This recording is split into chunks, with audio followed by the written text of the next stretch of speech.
Olá, estamos aqui iniciando uma edição especial do programa Urbanview.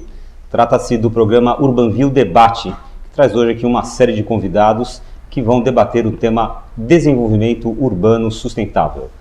Esse programa Urbanview é uma produção da Urban Systems, que tem a apresentação minha, Gilberto Brandt, e a produção da Sandra Lanza.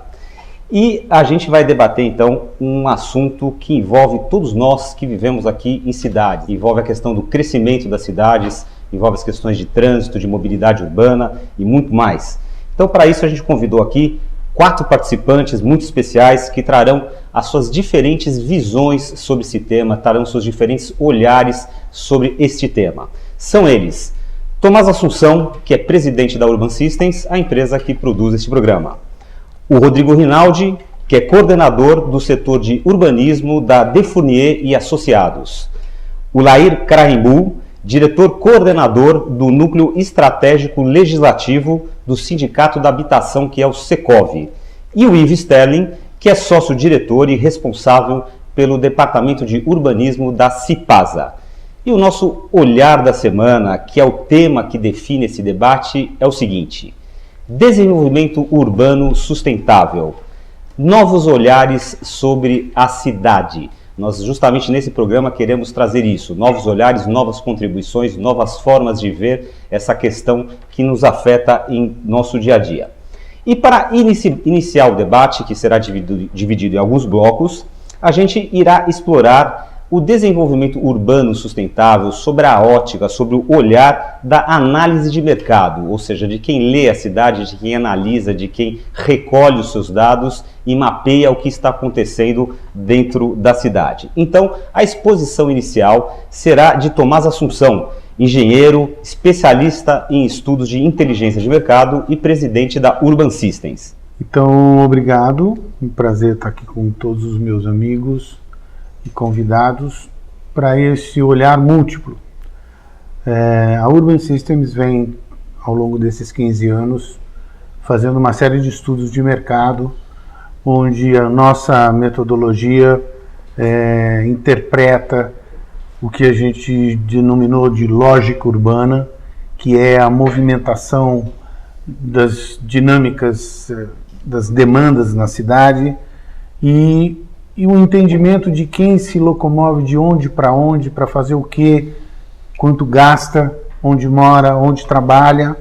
E esta lógica vem mudando com o tempo e exigindo dos empresários, dos empreendedores imobiliários, do poder público, dos arquitetos urbanistas, uma formatação interpretativa dessa cidade que está mudando numa velocidade muito grande.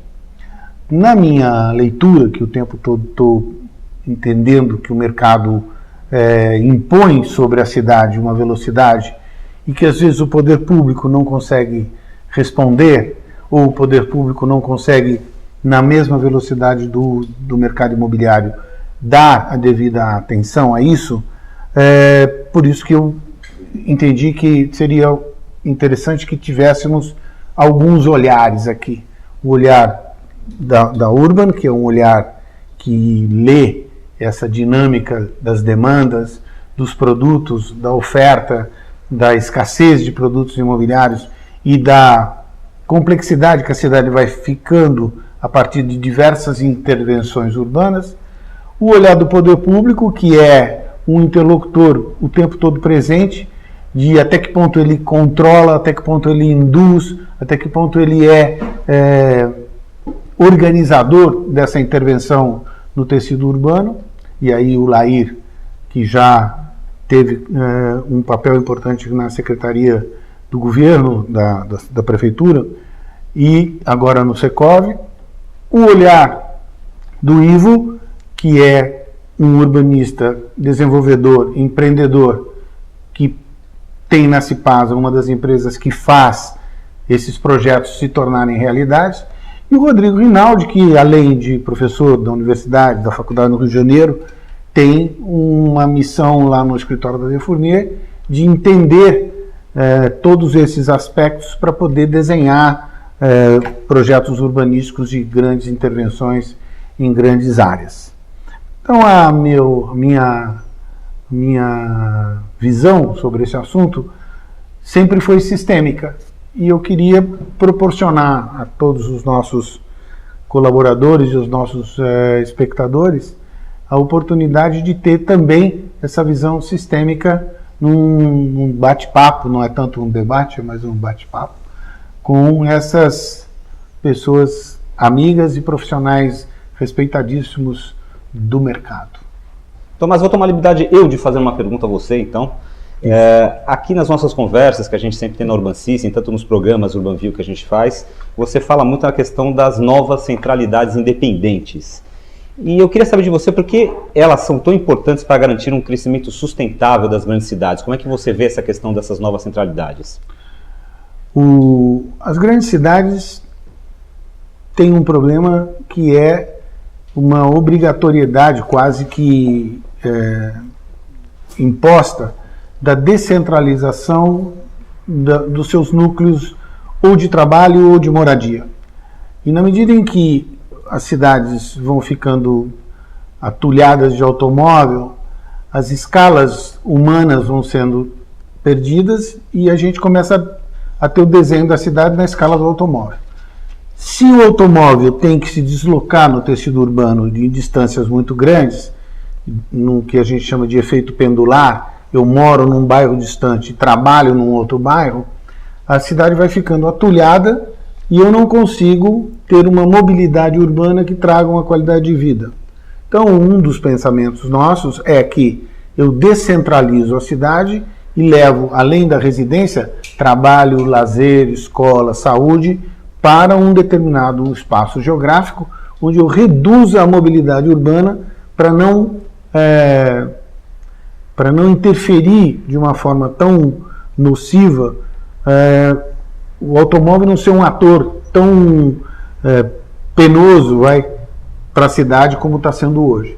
Então, a preocupação que a gente tem é trazer para a cidade centralidades diferentes e mais equilibradas, no intuito de redução da mobilidade urbana para melhoria da qualidade de vida, uma vez que a mobilidade vai ficando cada vez mais complicada nos grandes centros urbanos. Muito bem, eu quero saber a opinião dos nossos convidados aqui. Vou começar pelo Lair, perguntando, Lair, hoje uma das questões que mais se colocam aí, que todo mundo reclama, tá? Todo mundo está presente, mora nos grandes centros urbanos, é essa questão que o Tomás estava se referindo da mobilidade urbana, ou seja, a pouca atenção que o poder público dá, ou a atenção insuficiente, digamos assim, que o poder público dá ao transporte urbano de massa, coletivo, e a questão dos carros que vão travando aí a cidade. Então, aproveitando essa colocação do Tomás, eu queria começar o debate com a sua participação aí, analisando essa questão. Eu sempre vejo a questão urbanística pensando na urbanidade, né? Porque as pessoas se confundem o que é urbanismo, o que é projeto urbanístico e urbanidade, né?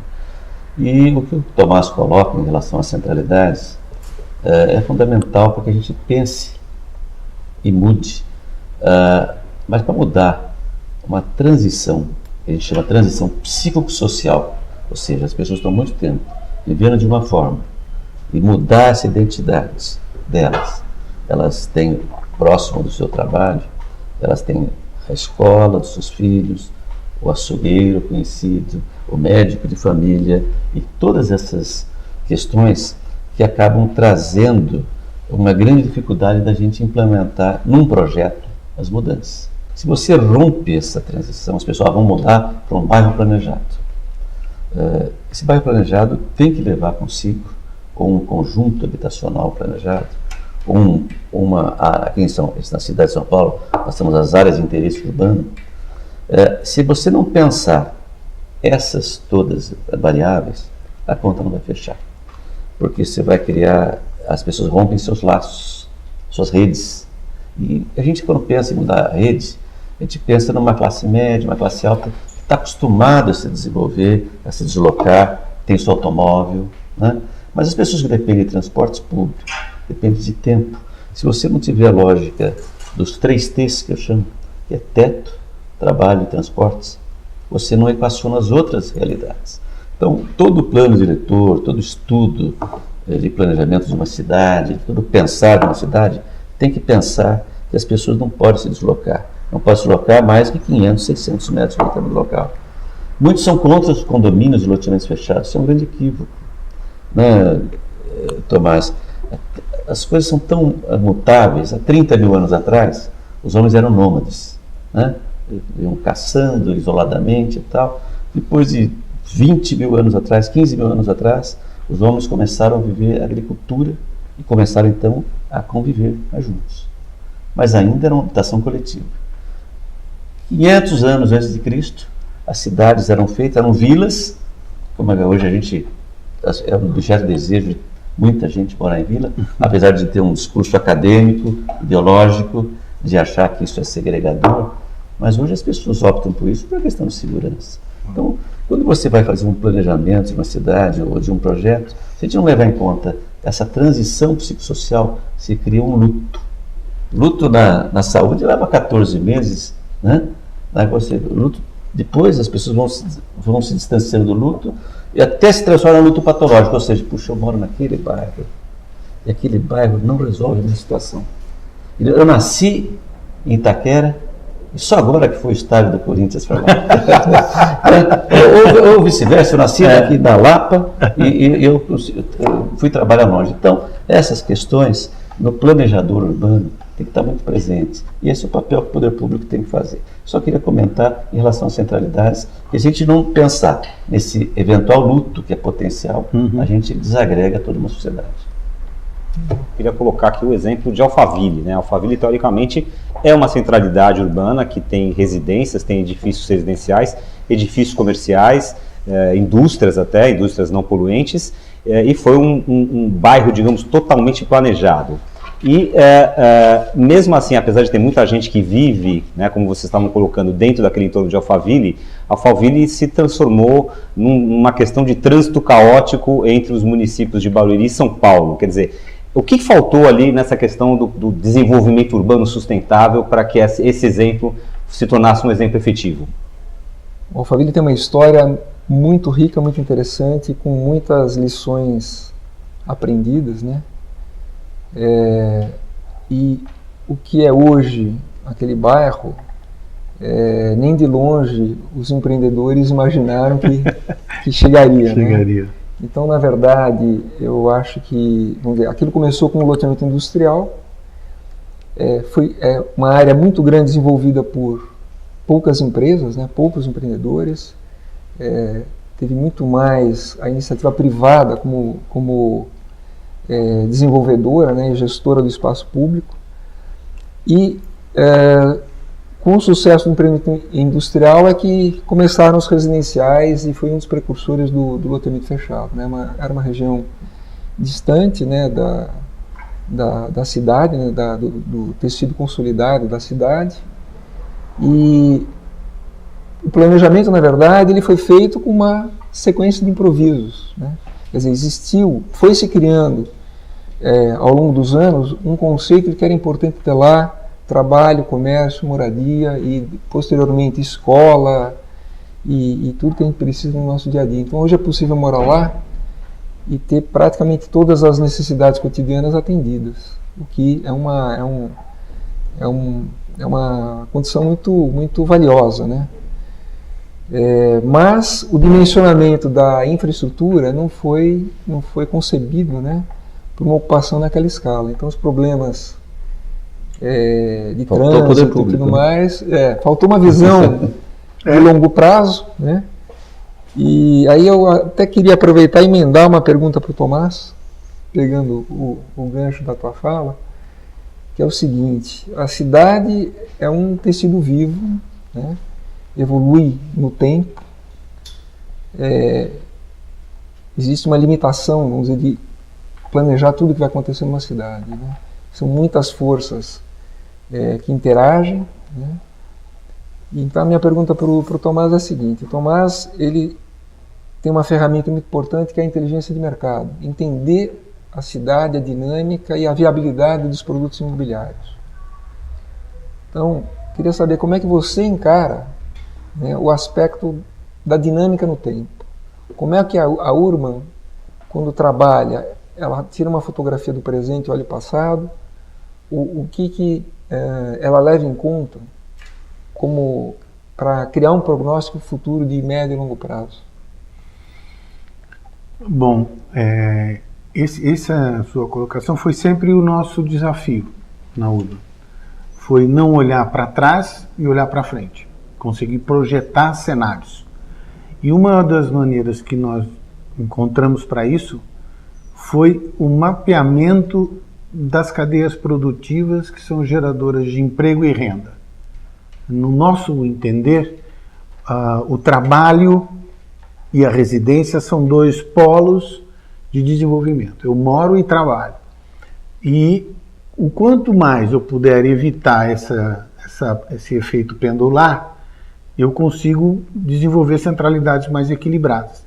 Agora, do ponto de vista do que eu chamo de sustentabilidade econômica, é uma cidade que consegue produzir empregos e renda para uma população que cresce na razão da cadeia produtiva e não só do PIB, mas de quanto que essa cadeia produtiva que sustenta a cidade, sustenta a micro-região, gerando emprego e renda, vai proporcionar que esses trabalhadores que são habitantes da cidade consumam automóveis, consumam casas, consumam geladeiras e garantam esse ciclo virtuoso econômico, que se fecha com a produção de mão de obra qualificada.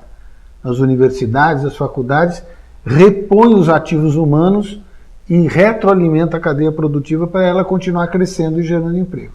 Então, a forma como a Urban lida com essa dinâmica é mapear onde estão os empregos sendo gerados e onde as moradias ficam cada vez mais estruturadas a partir desse morar perto de onde eu trabalho.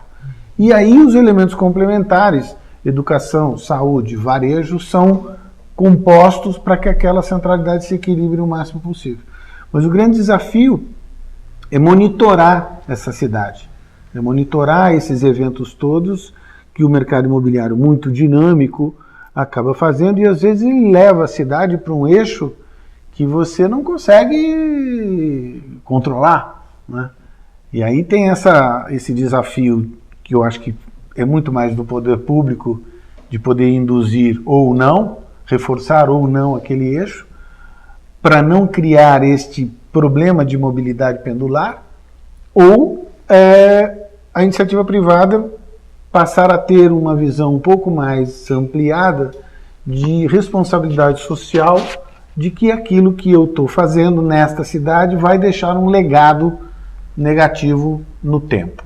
Essa é a minha leitura aí. Eu queria ouvir a opinião agora, então, do Rodrigo Rinaldi, coordenador do setor de urbanismo da Defunier e Associados. Vamos lá, Rodrigo, qual a tua visão sobre essa questão?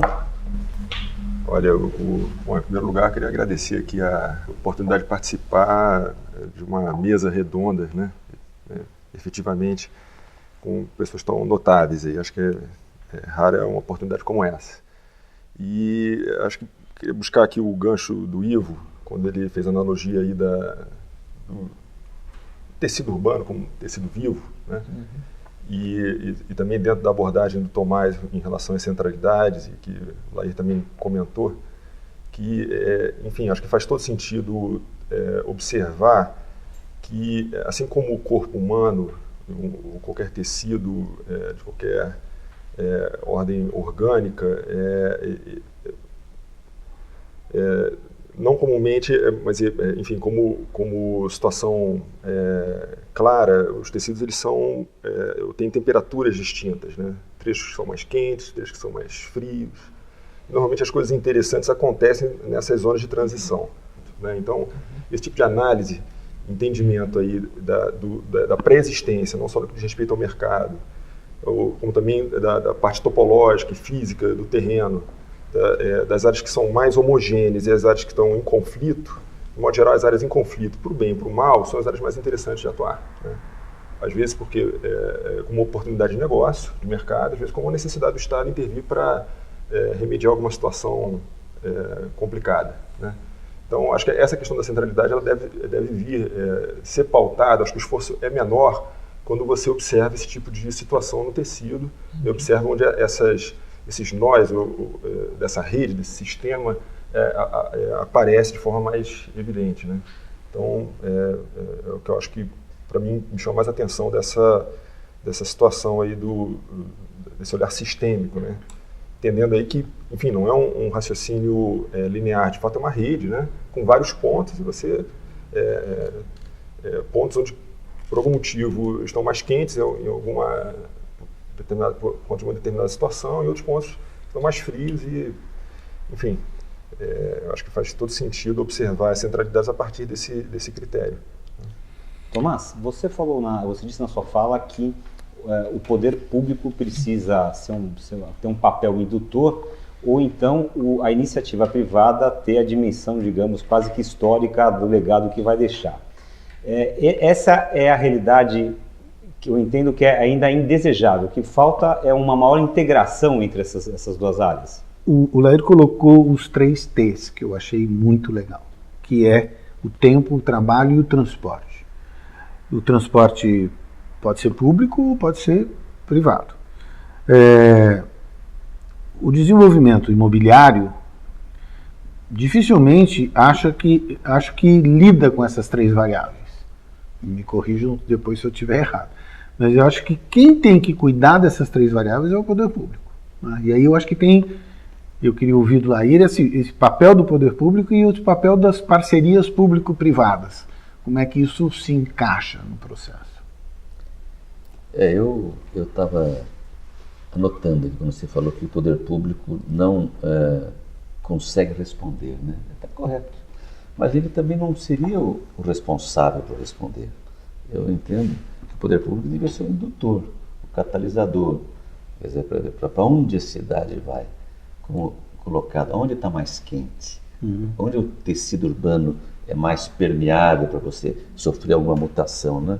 Aonde está a adutora próximo do empreendimento, né? Aonde está o transporte modal próximo disso? E aí se pensa em zoneamentos, em empreendimentos adequados à lógica da existência da infraestrutura, né? Quando você não existe infraestrutura, como é que você vai desenvolver? Quer dizer, o exemplo de Alphaville, que todo o poder da iniciativa privada, todo o investimento, toda a lógica, todo o dinamismo de Alphaville teve muito sucesso, ficou faltando poder público, que não fez sua parte. A Castelo Branco, até pouco tempo, não tinha pista marginal. Não. Né? A infraestrutura que a concessionária de água tinha que levar, a estação de tratamento de esgoto foi feita depois de 7, 8 anos do empreendimento implantado. Então, é difícil a gente provocar, e se atribui muito esse ônus à iniciativa privada, que está equivocado. A culpa é do governo, por omissão, né, por falta de visão estratégica, de planejamento, de logística, de infraestrutura, como nós falamos agora há pouco. Então, eu concordo plenamente com o que todos falaram aqui. E onde está o mercado, né? A gente fica falando, onde está o mercado? Então, quem está nos ouvindo são pessoas muito especialistas, muito vocacionados nessa área do empreendimento. O mercado está na baixa renda, por incrível que possa parecer, né? Quer dizer, não sei onde vai se ganha mais dinheiro, mas esse é o mercado que tem que ser atendido. Sim. Né? No estado de São Paulo, para você ter uma ideia, eu trouxe uns dados aqui, acho importantes. O déficit habitacional. O que é déficit? A reposição, é casa nova. Pouca gente entende o que é o déficit. Déficit não é uma casa que está irregular, um bairro que está sem infraestrutura. Isso não é déficit, isso é reposição, é infraestrutura faltante, é irregularidades. Nós temos para cada 1 milhão de imóveis que temos que fazer aqui, no estado de São Paulo, nós temos 3,5 milhões de imóveis, ou mais, 3.700, para ser regularizados. E essas políticas demagógicas de governo, vamos fazer, sem nenhuma crítica a um empreendimento, uma cidade ou a outra, vamos fazer o seguinte, vamos levar a infraestrutura naquela favela. Você eterniza o problema, ele fica aprisionado naquela favela, porque ele não tem acesso à ambulância, ele não tem acesso à polícia, quer dizer, ele não tem acesso à propriedade, Tomás, que é fundamental. Ele é concessionário, ele tem uma permissão de uso, um papel de pão ali, que na lei da faca, o traficante tira dele esse imóvel. Então, se você não caminhar para a legalidade, para para o urbanismo bem feito, às vezes é melhor desmanchar. É muito pouco corajosa a nossa intervenção urbanística. A gente trabalha no novo só, né, Rodrigo?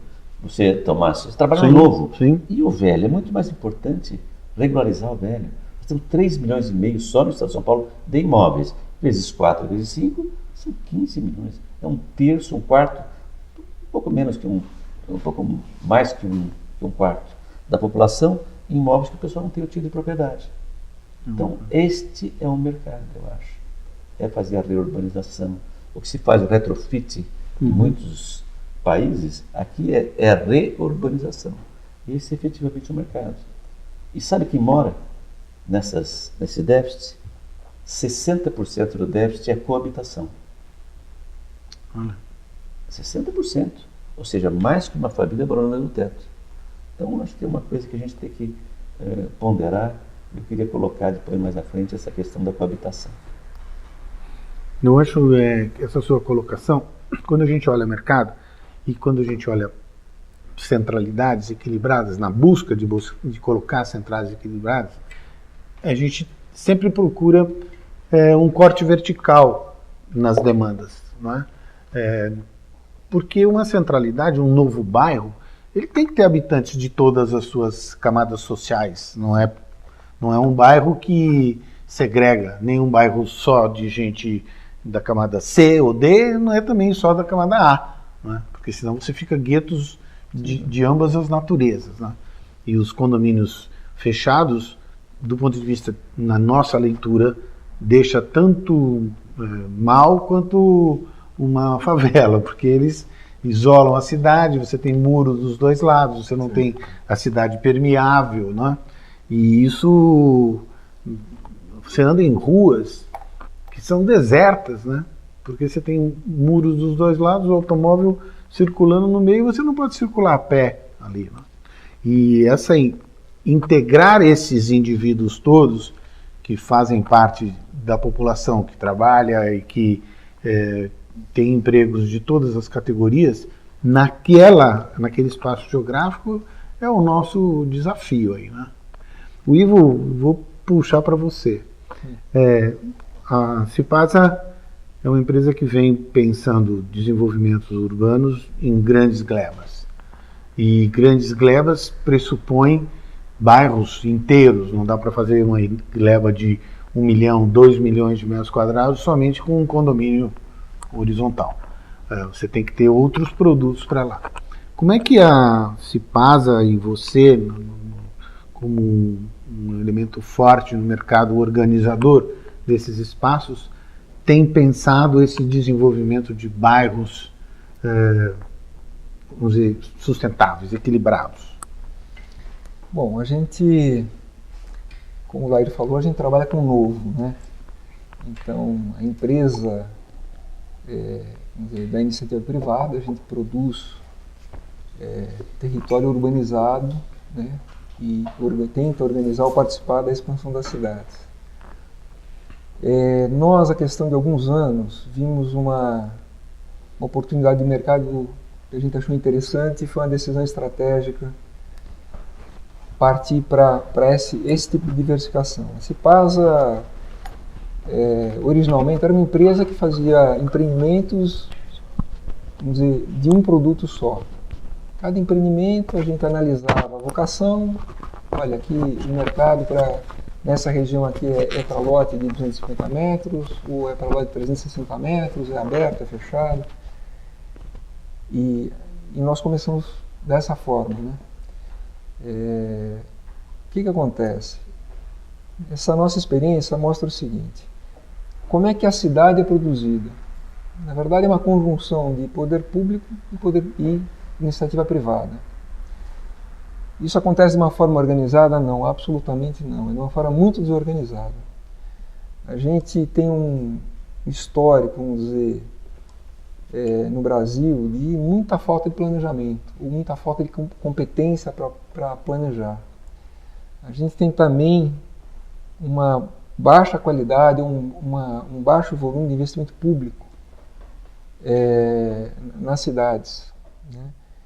E as cidades sempre estão devendo. E a iniciativa privada, ela vai procurando as suas oportunidades, né?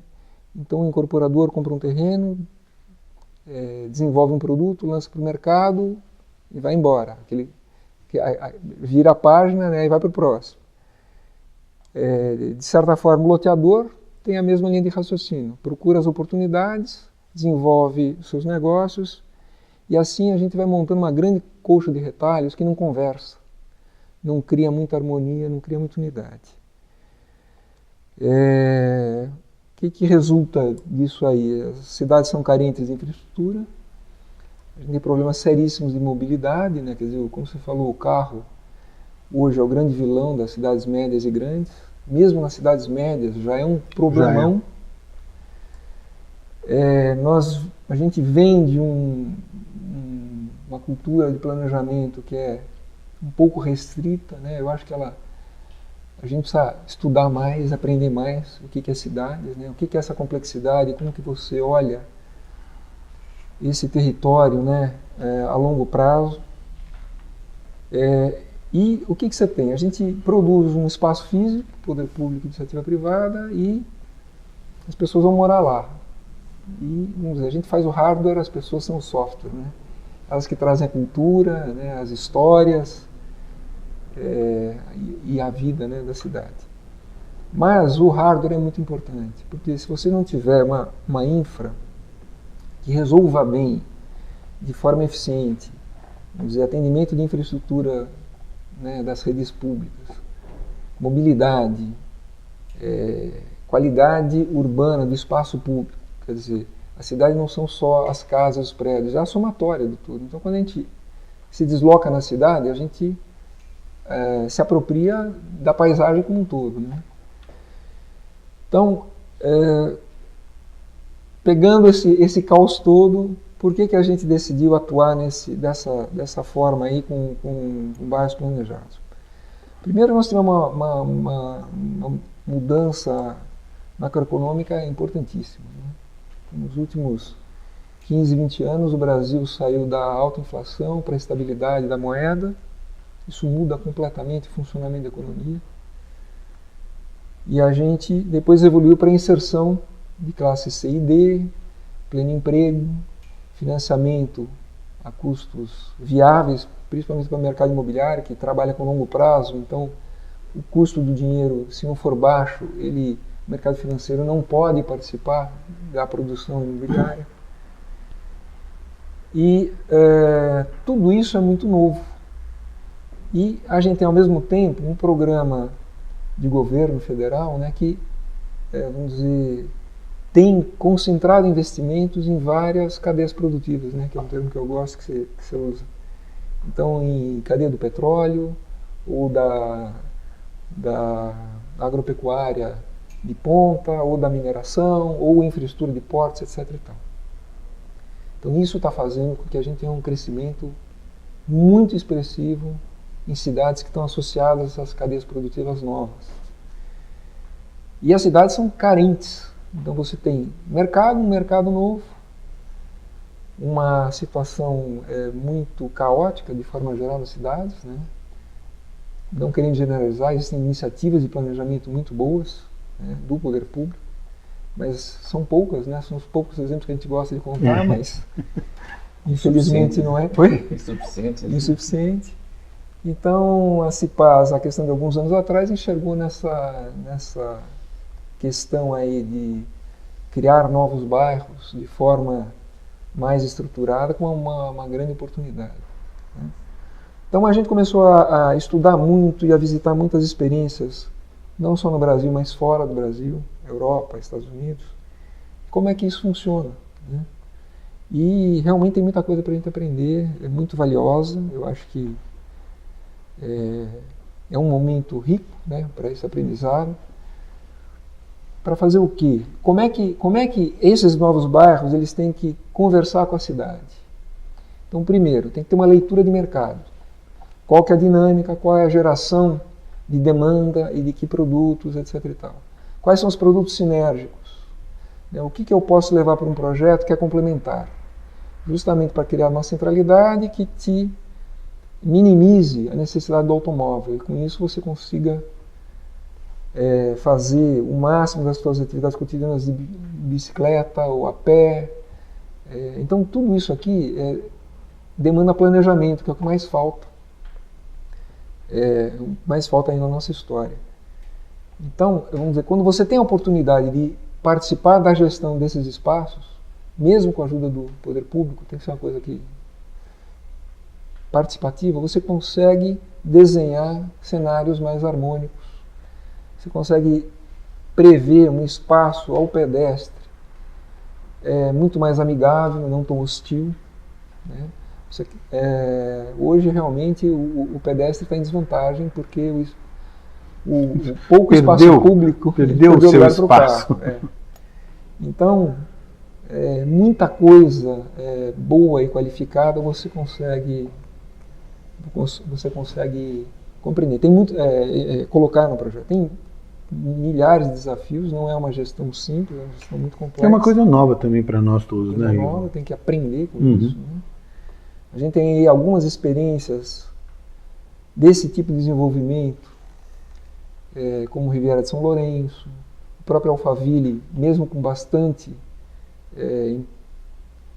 uma certa dose de improvisação, teve a oportunidade de ter uma gestão de como que você lida com uma área tão grande, né? E outras experiências mais recentes, tem um projeto bacana que é o Pedra Branca, né? Lá perto de Florianópolis, uma iniciativa muito, muito interessante, que é inspirada no novo urbanismo. Jureria Internacional, tem N exemplos, né? Mas são projetos que têm um formato e uma maneira de fazer negócio muito diferente. Queria aproveitar aqui e perguntar para vocês, que cidades no Brasil hoje, cidades de médio e talvez até capitais que não sejam São Paulo e Rio de Janeiro, tem a possibilidade ainda de aplicar ou de criar, de desenvolver uma política efetiva de desenvolvimento urbano sustentável? Cidades acima de 500 mil habitantes ficam muito pouco prováveis de sofrer mutação. É difícil você mudar. As cidades maiores. As cidades menores, até os 500 mil habitantes, há um certo controle e efetivamente se consegue uma participação do privado com o público.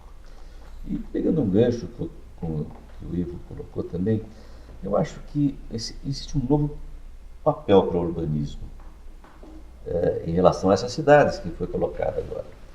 Porque a gente pensa planejamento urbano, projeto, a gente pensa projeto de loteamento aberto, fechado, segmentos diversas tribos que possam estarem contempladas. O que acontece nesse projeto? Você faz a infraestrutura, deixa uma área institucional para o poder público vir e fazer uma escola.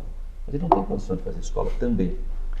Então, interessante essa abordagem. Você faz toda uma infraestrutura, e às vezes você faz na política do Robin Hood, o poder público, por não ter capacidade econômica e até gerencial, obriga o empreendedor a fazer uma caixa d'água, um reservatório, enterrado, outro elevado, para atender toda uma comunidade, em troca da política do Robin Hood. Né? E o público... Então, já que se está transferindo, e essa é uma visão que o Brasil estava caminhando para um lado, e deu uma guinada completa. E qual é o papel do Estado que nós queremos nisso? O Estado, muitas vezes, é um Estado incompetente, né? Cargos de carreira defasados, muitas pessoas não têm estímulo, tem raríssimas e honrosas exceções, não tem gente capacitada, não tem gente que estuda, que trabalha, que viaja, que assiste o seu programa. Então, com essa coisa, imagina-se que o poder, a iniciativa privada tem cada vez mais que participar dessa ação.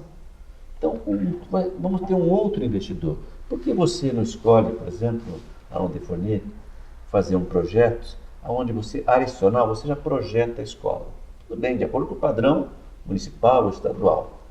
Olha, vou projetar uma escola por mais ônus para mim? Sim, eventualmente. Mas existe uma prerrogativa na Lei 9785, que veio depois da 6766, que o poder público, ao invés de pedir 5% da área, Pode pedir 0%, pode pedir 1% da área adicional e você constrói a escola. E a escola não é sua, a escola é privada. E o Estado paga aluguel. É muito mais barato, não tem concorrência. A obra com certeza sai mais bem feita, com mais velocidade e sai junto com a necessidade do empreendimento. Então, essas coisas no urbanismo que vão começar a ter que acontecer, porque senão nós vamos ter um engessamento do Estado por falta de recursos. De outro lado, a iniciativa privada tentando fazer só o Robin Hood, fazendo tudo, não fecha a conta do empreendimento privado. Então você começa a ter outros atores. Então esse tipo de urbanismo inteligente que acontece muito nos Estados Unidos. Você tem o Master Developer nos Estados Unidos, né? Um grande desenvolvedor desenvolve glebas, para isso eu levo a universidades, para isso eu levo a estação de tratamento, para isso eu faço em troca de fazer os empreendimentos. Então, se a gente precisa ter legislação para isso, não basta vontade política, se tiver uma lei clara e que possa garantir o seu investimento. Então, eu acho que fica um desafio para nós aqui, que somos todos pensadores de urbanismo, de pensar qual é o papel da iniciativa privada efetiva e com o poder público, porque o poder público já demonstrou em todo local do mundo onde ele foi mais forte que a iniciativa privada, não deu certo. Claro, não precisamos também pensar numa coisa só absolutamente capitalista, mas nós precisamos ter um equilíbrio nesse processo. Né? Então, o poder público cabe indução, aglutinar, dar o norte para a universidade aqui. E eu tenho uma crítica, queria comentar o seu, dos programas Minha Casa Minha Vida, que essa semana, todos os dias, está aparecendo nos jornais, habitações totalmente depreciadas, em locais sem nenhuma infraestrutura. Eu queria comentar de você, principalmente como projetista, o que você entende disso? Porque você fazer um empreendimento a 3, 4 quilômetros de um centro, você tem que levar toda a cidade para o bairro. Ou o bairro tem que estar dentro da cidade? Essa conversa aqui é um belo de uma tempestade, né, de ideias, né? Sem inundações, por favor. Pois é, esse é um outro gancho.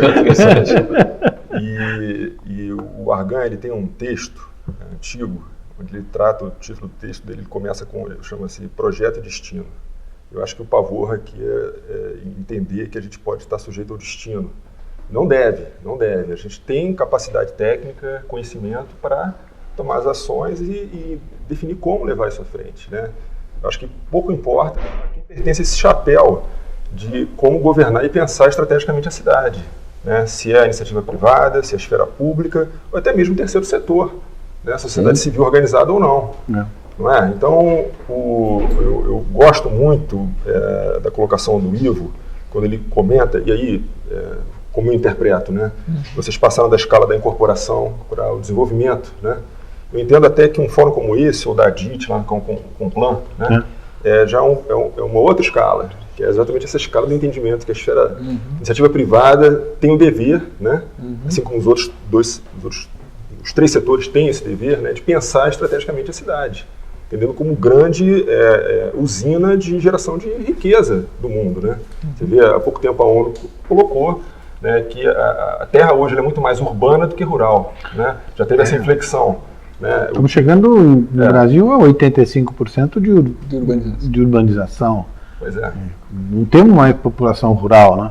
Sim, exato. Então, enfim, esse assunto é um assunto interessante. Aproveitando aí o gancho da questão da inundação, né?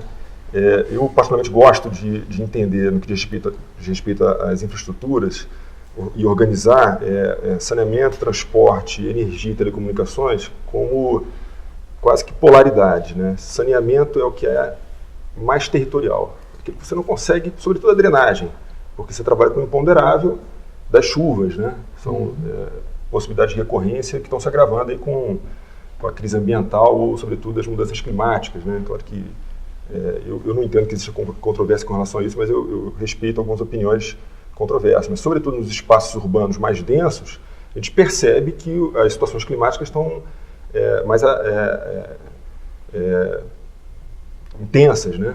Sobretudo em São Paulo, no Rio de Janeiro, todo verão a gente percebe o que acontece, né, com as inundações. Então o saneamento, de fato, é aquele que está mais preso ao território. Nesse sentido, deveria ter uma participação mais intensa de todos os agentes sociais. O governo deveria ser realmente... eu entendo que o mercado não tem capacidade de dar conta das questões de saneamento, né? No outro extremo, a parte de telecomunicações, a despeito de algumas operadoras não funcionarem muito bem, né, é certamente aquilo que melhor funciona na dinâmica de mercado, né? E aí, no meio disso, o transporte, né, meio de transporte não é à toa, né, é meio também porque está no meio dessas... e é central, né, nessa questão da distribuição, dentro desse walkability aí, né, que também não é um assunto recente, né? Você vê nos projetos para Brasília, inclusive o projeto de Brasília tem esses centros de vizinhança, né? E essa possibilidade de caminhar a pé, a despeito da malha viária ser preponderante, né? O primeiro bloco do Urbanville Especial Debate está chegando ao fim, mas logo a gente retorna com mais um pouco dessa conversa aí bastante interessante com todos esses nossos convidados. Já a gente volta com o segundo bloco do Urbanville Especial Debate. Até lá.